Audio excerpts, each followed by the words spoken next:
All right, let's talk about something that I think we can all agree is just incredibly frustrating. That cycle of self-sabotage. Today, we're going to break down 4 really powerful truths that can help you and me finally get unstuck. You know that feeling, right? It's so weird. You know exactly what you're supposed to be doing. You've read all the books, you've listened to the advice, but then, when it's time to actually do the thing, nothing. You're just stuck. And the fact that you know better just makes it a million times more frustrating. But what if we've been looking at this whole thing completely backwards? The idea here is that self-sabotage isn't some deep character flaw or you just failing at willpower. No, it's a system.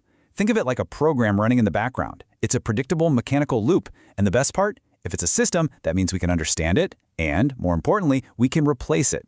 So here's the game plan.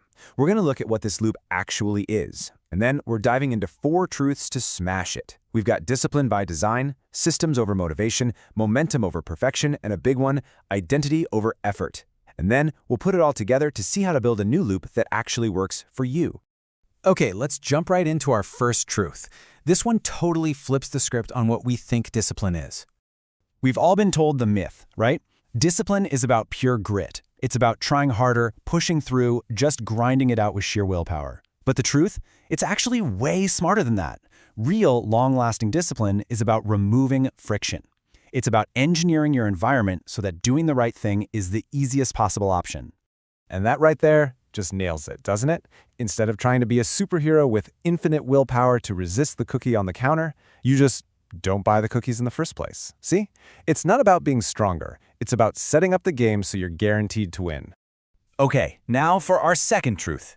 And you'll see how this builds perfectly on that last idea by taking aim at our most unreliable friend, motivation.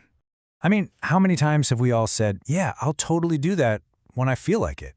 That's the motivation myth. We wait for this magical feeling to strike. But motivation is fickle. It comes and goes. The truth, the real secret, is to build systems. Simple, automatic processes that run whether you're feeling inspired or you'd rather just stay in bed. And this is where it gets so liberating, you know? A good system just doesn't care how you feel. Your alarm goes off, you put your workout clothes on because they're right there. The calendar alert goes off, you open the document. There's no debate. There's no inner negotiation. The system just works.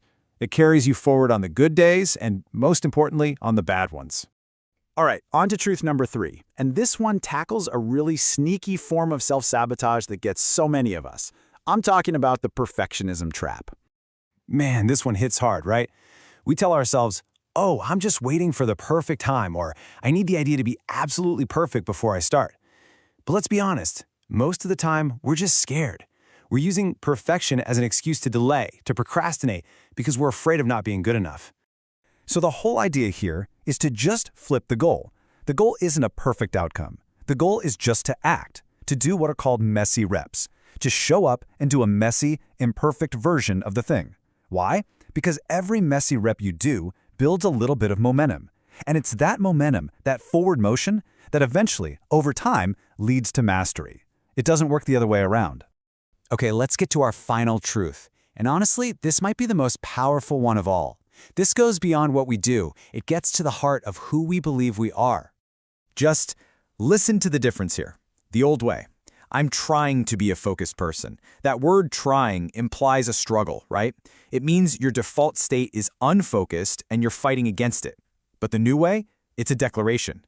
I am a focused person. That changes everything.